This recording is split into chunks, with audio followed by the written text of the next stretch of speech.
As real estate professionals, we are told that if we go out and buy leads, somehow we'll figure out how to convert those leads into sales and we'll build an awesome real estate business. The truth is that model is dead. With lead conversion at an all-time low, we need to ask ourselves this question. How do we build a profitable business that has clients coming back to us, generating more repeat business and referrals, while in the meantime, increasing our lead conversion rate to be profitable on the front end? Real Insider Pro is here to help you answer that question. Everybody, this is Isaiah Colton and company here with my good friend Randy from Chime, just coming off of a huge event we did together. There was hundreds and hundreds of people. We're still getting the exact count, but we think there's around 1,000 people that showed up to this virtual event, and it was wild. We had so many people trying to register at one time. It was a wild experience. And Randy, I want to thank you for speaking at that event. And I know we were talking a little bit of off camera, but I guess you had a huge crowd come to listen to your topic. And I think that's probably a good place I'd like to start off our podcast here for today. Yeah. Why don't we talk a little bit about your topic that you spoke about at the event, and maybe then get some takeaways from that topic. Yeah. So what I went over, and thank you for having me, by the way. Super grateful to be here. Super grateful to have the opportunity to speak at the event. It was an absolute blast for me. I love talking about ways to implement automation to enable agents to scale, because it allows agents to achieve a certain level of their business they never would have thought was possible before, right? I know that feeling like you have to do everything and not trusting technology. Oh yeah. I think any of us who have ever been responsible for something know that feeling. Oh yeah. But it's also so relieving to let that go and to let automation or someone you've hired to take responsibility for that, because it opens the door to opportunities that otherwise would not have been available. So marketing and automation to scale your business, again, was the topic. And it was the first time I was able to use my strawberry field analogy. Oh, let's talk about that. Let's talk about that. Yeah, so that was an exciting analogy that I was able to unveil to the world. But ultimately, here it goes. Let's think if you, Mr. and Mrs. Realtor, are now a strawberry field owner, and that is your business. Your business is farming strawberries. And this will be the short version of the story, but ultimately, if you were trying to water a strawberry field with a handheld watering pail, you'd only be able to reach a small number of the strawberries in your field, and all the other strawberries would die on the vine. They would mold, or they would otherwise be unable to be sold at the market. Yeah. However, if you were to implement a industrial sized sprinkler system and collection method, you would be able to water a large field. And as it turns out, a greater degree of those strawberries would actually be sellable and edible versions of strawberries, right? So the whole idea was that without marketing technology and automation, all of agents think that the quality of lead is so bad for so many of them, but in reality, they just don't have the tools to engage and nurture the leads the way they need to. So I really like that. I really like that analogy, because if I'm following you, the strawberries are basically the leads, right? And the reality is, and this is something that I think when it comes to scaling your business, and that's what we want to talk about, is lead conversion and scaling your business. And that's why I was excited to have Randy on here, because that's what he talked about at the event. And one of the things that I think is really tough, to your point, is if we're not in a position where we have the right tools and the right systems to water the field, then they're just going to die, right? And die on the vine. Die on the vine. And let's be real about it. For a lot of entrepreneurs in real estate, that their leads are dying on the vine. You're dying. So slow, nasty death, right? So yes, it is. So I think that's really important. When we talk about leveraging leveraging our time, leveraging tools. And so let's get into that. So kind of go along with this analogy, I want to ask you, questions about how do you make sure, what are some strategies with automation and with technology that you can use so that way, that way you don't end up with a bloody mess in the field. Yeah, so we don't end up with a bunch of moldy strawberries. Yeah, moldy strawberries and just. Well, yes. So one of the pieces of my presentation was talking about the difference between dynamic and static automation. I think that's something that's a good baseline to start off with. Some of your static automation would include include drip campaigns, right? I think that's very standard. Everyone really should know what a drip campaign is at this point. You click go, it goes, and that's all it does, right? Yeah. It goes at the set schedule, regardless of what's happened. That's what it's going to do. Yep. Which is fine in certain cases. It has its use cases, right? I know that August 23rd is my birthday every single year, and that's never going to change. So if someone wants to set me up on a drip campaign that sends me a text message that says happy birthday, it should be August 23rd every single year. Yeah. And that has its place. Dynamic automation, I believe, is what's going to help people more effectively engage with leads in real time. Yeah. Because it's actually responding to a behavior, right? And so one of my points was everyone should have some technology in their business that's going to respond to leads' behaviors on behalf of the agent. Just alerting the agent that a lead did something isn't really good enough anymore. Right. Because we're scaling to this huge strawberry field. When you think small scale and you only have 100 leads, 1,000 leads, that's fine. But when you have 100,000 leads, you have people coming back to your website in the hundreds. And you're not going to reach out to all of those people. So you need automation that's going to respond to certain triggers, behavior-based triggers, that's going to help you get involved and get in front of more people. I like how you break that down, because we hear the term automation, right? And then I think people think of drip emails because that's how it's been talked about for so long. But then we've had artificial intelligence in all its forms, and sometimes the word is actually not used properly because it's really not true AI. It's just reacting to a specific trigger, right? But then there is true AI, which is changing the way that we can communicate with people at such a rapid pace. Mm-hmm. And I think a lot of entrepreneurs either take it for granted or aren't prepared on how to actually use it to scale their business. Mm-hmm. And that's why. So I like how you broke that down. I just made a note of that because I think you could do a whole training on the idea of dynamic automation, right? Mm-hmm. And what the difference is between static and dynamic automation. Oh yeah. And dynamic automation. Let's give our viewers that are going to be watching or listening to this podcast an example of what you mean by dynamic automation, just to kind of down to that a little bit more. Well, yeah. Let me take it a step further. The returning to the website is just a basic example, but even I think some of the apprehension behind getting artificial intelligence, which is a totally different conversation that I do want to get to, but to stay on point here, with dynamic automation, people are apprehensive about it because they're afraid that they may communicate to that person in the wrong way. And what I mean by that is your Google PPC lead who you have never had a relationship with versus your client of 15 years who you've bought and sold three homes with should be communicated with differently. Yeah. Right.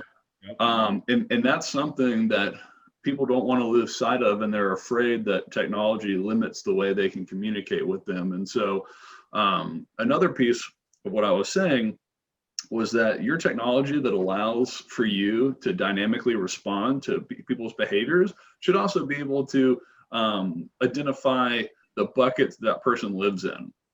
So if this is a cold Google PPC lead that came in 4 months ago, Yeah. and they've viewed a listing 3 times, I'm probably going to be a little more aggressive with that person about getting an appointment scheduled or beginning a conversation, right? Yeah. But at the same time, I'm not doing it, right? The system is triggering a text message to go out to that person, because that could be one of 1,000 Google PPC leads that have viewed a listing 3 times. And I don't have time nor the willingness to respond to all of that. So that's what my system is responsible for. On the other hand, let's say it's a past client of 15 years who's bought and sold 3 homes with me. If they're coming back and viewing a listing 3 times, I don't want some cold impersonal message going out to them. I want to know, because hugging and squeezing and kissing and loving on my sphere is what has built this great big business for me. Right. So in this instance of this 3-time client of 15 years, I want the system to tell me, hey, Randy Carroll just viewed this listing 3 times. Last time he bought a house from me was 6 years ago. Maybe he's ready to buy and sell again. I'm going to reach out to that person because I know that he is worth it. Yeah. So there's different ways you want to use that, and that was just one example I used on the presentation. That's awesome. I know one thing that's big with us, and I know we have, outside of my consulting business, I'm co-owner of Real Estate Nexus, and I know we might have a few services that are similar, but I think I'm looking forward to working with you and you moving forward, because I think we have a way to complement each other too. And one of the key components for us is getting away from the concept of what I call dumb calling and smart prospecting. And so one of the things I've been teaching a lot about is that if you're going to scale your business, and especially if you're a solo entrepreneur that's building a team, or maybe you have a small team and you're kind of trying to scale and go to the next level, you're on a major time crunch. And if you got let's say a 90-day block to prospect, you want to make sure you're prospecting smart, right? Like, you want to make sure that any dial or text or video text that you're going to be sending out to turn that lead into an appointment is smart. And so what I recommend is that people, to our client base, is that when you log in to Chime or whatever your CRM is of choice, or dashboard of choices, that you have a system set up where you're looking at both the static automation and the dynamic automation. And now you're creating what's called a hit list. And that's the list that you and your team are going over. And so when you're in your team huddles, you're in your team meetings, part of your team meeting should be to analyze your database. And now you have the perfect balance of using dynamic automation to leverage the time that you need. So now when you go to make that call, it's a smart call, and not a dumb call. There you have no idea what's going on with the lead, right? And so absolutely. I would actually propose that this dynamic automation should be essentially your hit list builder. Right. I mean, you spend the time to set up this dynamic automation. It runs, and then it's going to trigger and identify the people who should be on your hit list. So you're smart prospecting. I love it. And here, I know for me, when I was scaling, when our team was scaling to 150 transactions and beyond, I got to the point where I could set 2 appointments in pretty much an hour, an appointment an hour. And then sometimes I get to the point of I could set 2 appointments an hour. But it took me a long time to master that craft of really honing in my prospecting skills to get to the point that I could do that. What I love about this technology is you can make less calls, and the calls that you're having have more substance, because you know some of the background, because you can see what they're interacting with, what's happening, what triggers they are. So you have key insights that you have going into that call. And depending on what type of dynamic automation you're using. So for us, we basically have a digital employee and an inside sales agent available 24/7. So the digital employee is the AI texting, and our ISAs are available 24/7 to step into that conversation. And at any point that the conversation alludes that maybe they should be talking over the phone now and book the appointments. Now, what ends up happening is the agent can wake up in the morning, right, in their system like Chime, and they can see like all the interaction that's happening. And that third-party intelligence is huge. And so now agents can, like when I was like in the trenches doing it, you can double your productivity, right? Like you can go from setting up one appointment an hour to like setting up 2 appointments an hour. And I want you to do the math on that. Let's do the freaking math on that for a second. Because I think when people hear this podcast, you completely took the number I just said for granted. 1 appointment versus 2 appointments, because it's about the compound effect and the exponential growth, right? So yes, now you're talking about, and this is what I love talking about cost. Well, how much does it cost? And you got to pay attention to that when you're talking about automation, right? But how much is it going to cost for you not to automate your business process? Mm-hmm.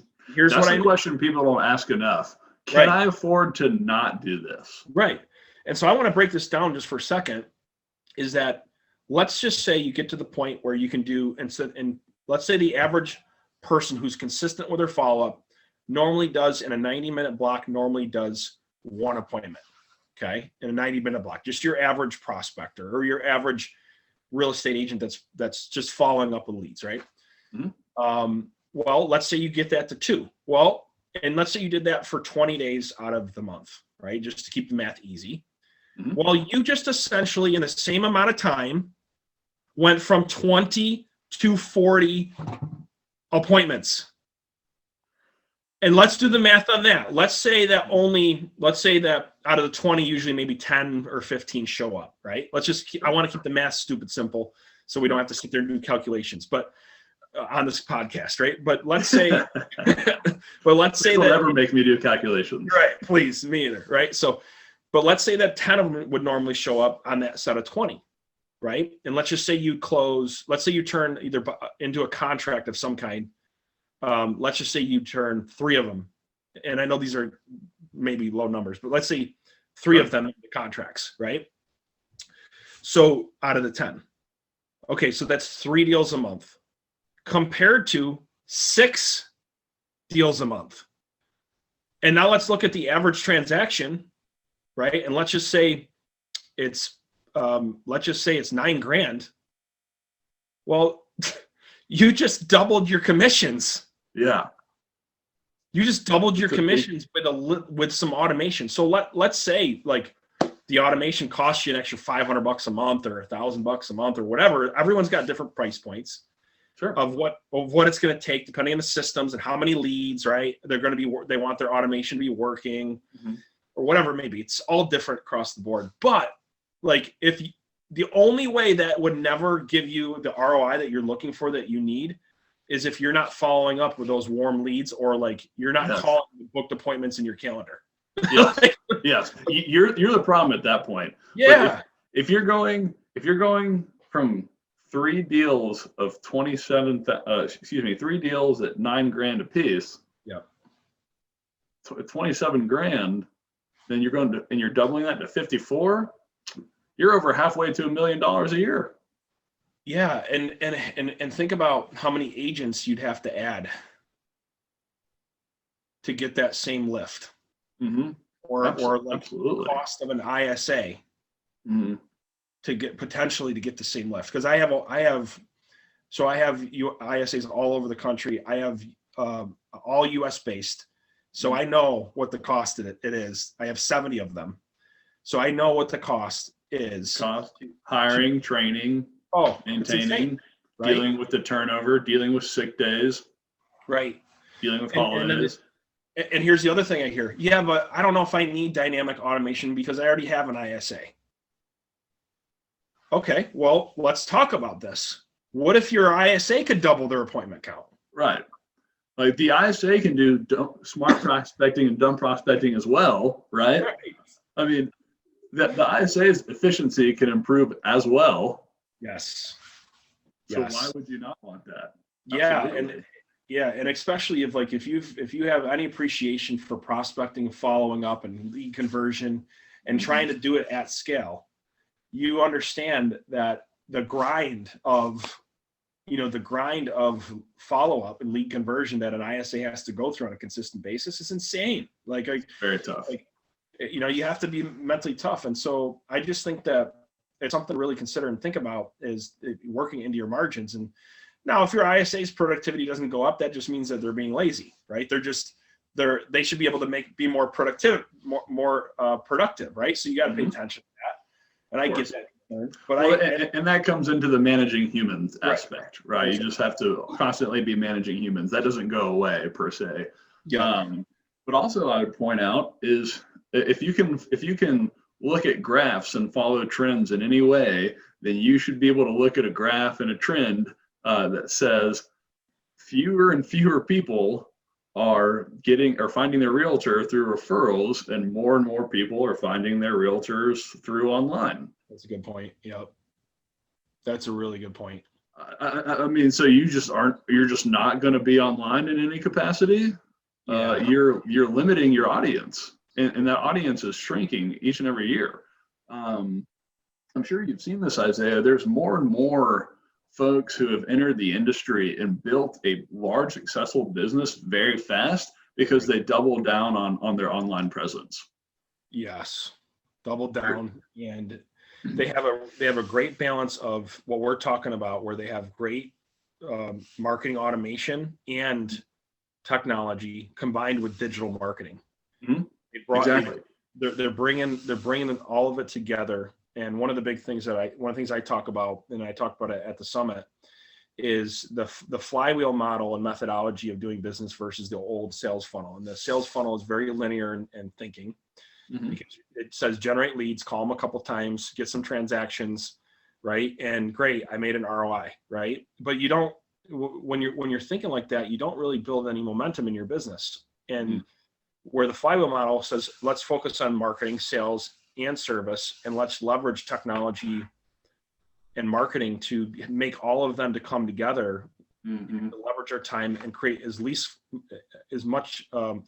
amount of friction for ourselves and our client in the process. And if you haven't studied the flywheel, if you're listening to this podcast for the first time and you haven't studied the flywheel model, it's a mechanism that basically it's a mechanical mechanism that the faster the flywheel spins, the more momentum that it picks up and the more energy that it creates. And our businesses are no different than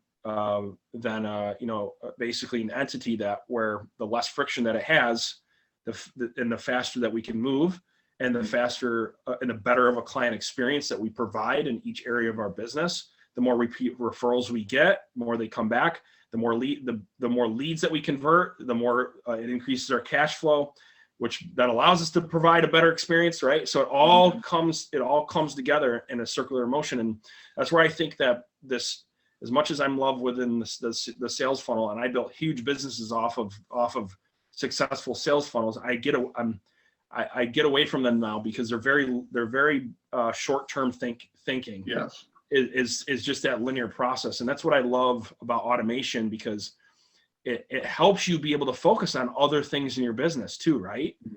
So were you going to say something, Randy? Yeah. So another thing that I like about the flywheel versus the sales funnel is if you look at the sales funnel, the only way to get more at the bottom, the only way to make more money down here is to pour more in up here, right? So you're not actually improving your ROI per se. You're just dumping more up here and getting more down here. But percentage-wise, there's really very little change whatsoever. And the flywheel model, and this automation, you're able to get more for the squeeze. You're able to keep that same number up here that you're pouring in, and you're able to get more out on the other side. And so that's something that really excites me, because some people use this idea or this hesitation that I can't afford to buy 1,000 leads per month. Well, you don't need that egregious number. You don't need it. You don't. You really don't. And here's my rule of thumb when it comes to lead generation. And I know that when you talk to a lot of coaches, they have a different opinion. I respect that. I respect it totally. But in my opinion, you need as many leads as you have time to actually follow up with. Otherwise, what are you paying the money for? Absolutely. Yeah, you're Like, exactly right. we like trick ourselves into thinking like, oh yeah, the more leads I have, the more my business is going to grow. And quite frankly, Well, it's that sales funnel mentality. yes, that's what I'm saying. More Quite appear frankly, I people. hear that trained in our industry a lot. Is like, you need a ton of lead sources. You need the more leads that you have, the better off you're going to get. And that's not necessarily true if you don't have the right systems in place, Mm-hmm. and your processes aren't in place to convert those leads. To your point, and Mm-hmm. here's where I really see this, Randy, is when you're here's what I see. And this is where I love working with teams that are trying to scale, because you'll have a team of maybe what I would call the rainmaker, and then the 2 or 3 agents, right? They're not really doing a lot of productivity yet. But then what will happen is the agents increase their lead budget, right? And they have more overhead, they have more expenses because of those agents. And there's this awkward gap of adding overhead with less dollars to support that overhead. There's this awkward transition. And for those of you that know what I'm talking about, where you're looking and you're saying, my leads aren't getting followed up on the right way, I have all these leads coming in. You're looking at your team and you're like, why are they not calling them? And or whatever, you're asking all these questions, right? This is the conversation that you need to look at yourself in the mirror and say, what are you going to do to change it?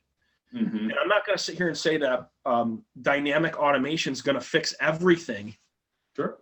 But I'll tell you what, it will allow you to manage your budgets more carefully. And if you focus on following a process, this flywheel methodology, and you do some of the things that Randy and I are talking about here, you're going to be able to bridge that awkward gap so much faster, and keep your profits where they need to be. So then you can continue to scale and grow.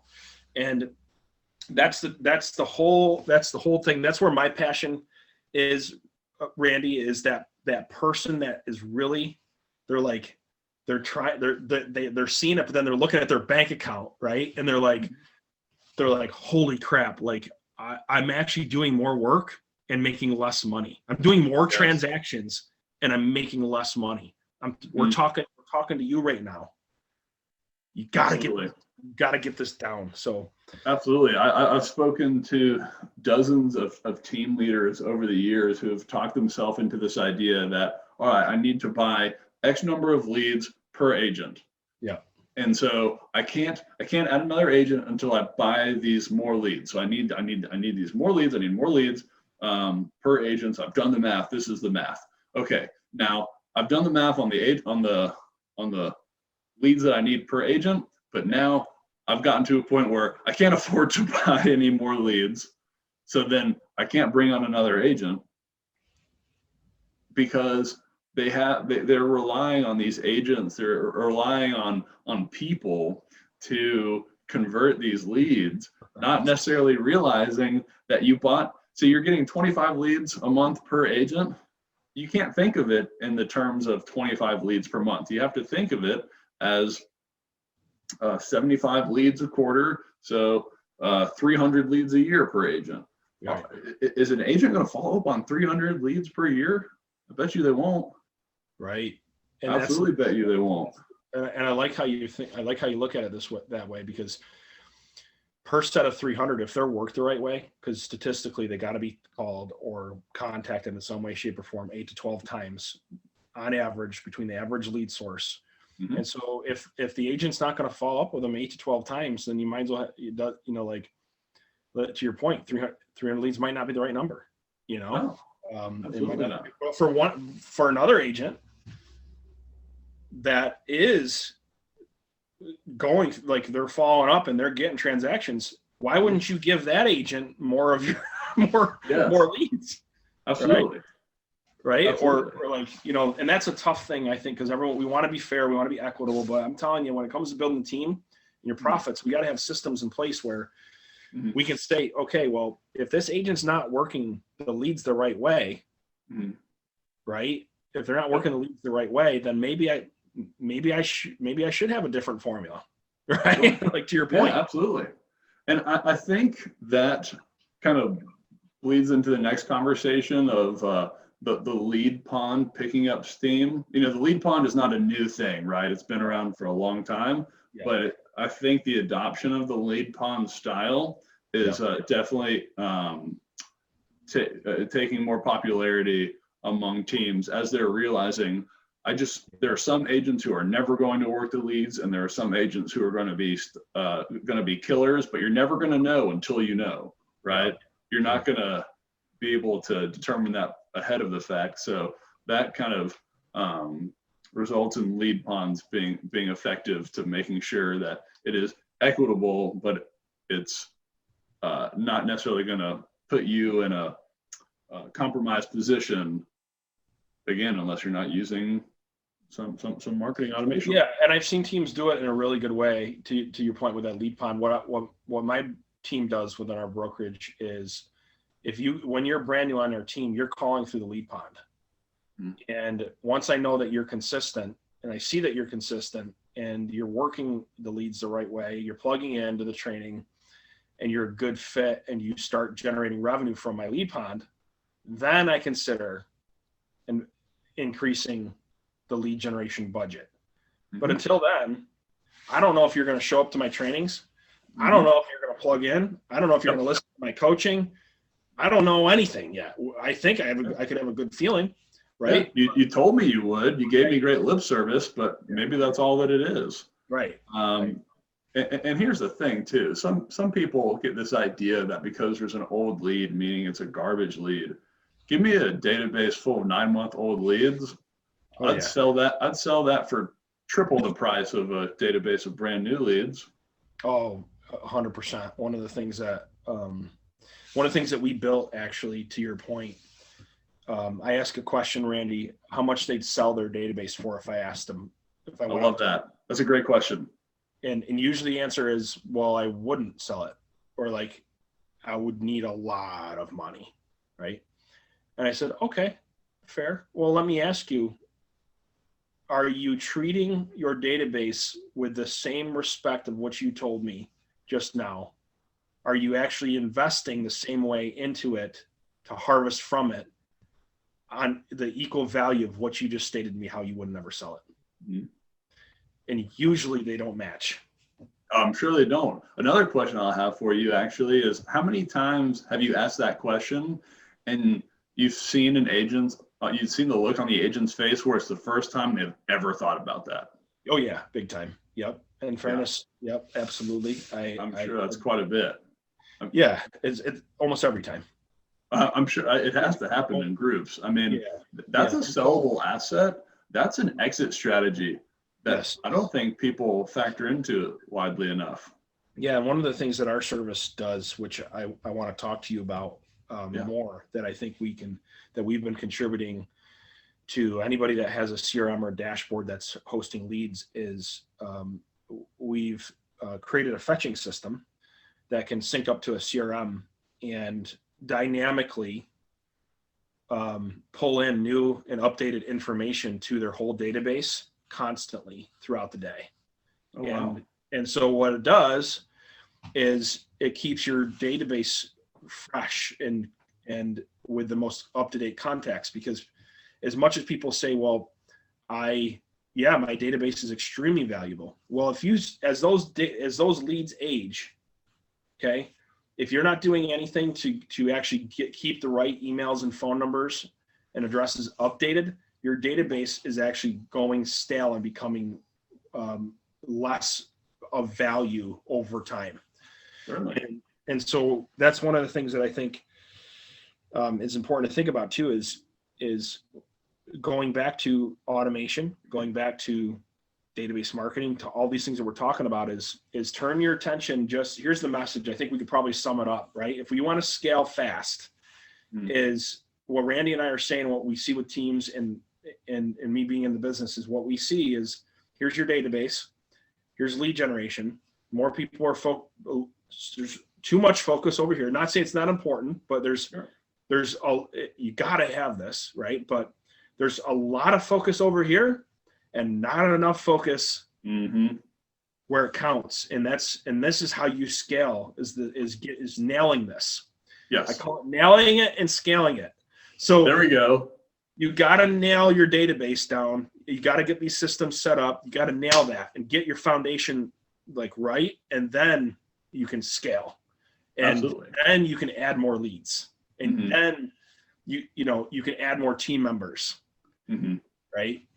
People so love anything else you want to talk talking about Randy? lead generation. Go Sorry? ahead.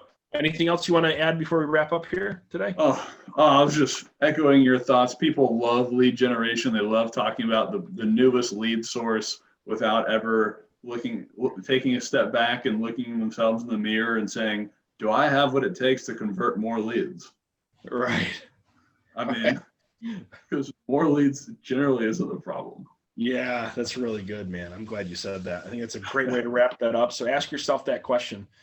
Do you have either the people / skills, the process, and the tools in place, right, to handle and convert more leads, or is it something else? So, Randy, thanks for coming on Isaiah Colton and Company here with our Real Entrepreneur podcast, and I'm glad to have Randy from Chime on here to have a really important discussion about lead conversion and scaling your business, and look forward to having you back soon here, Randy. Yeah, it was an absolute blast. I appreciate being here. Awesome. Thanks a lot. Take it easy.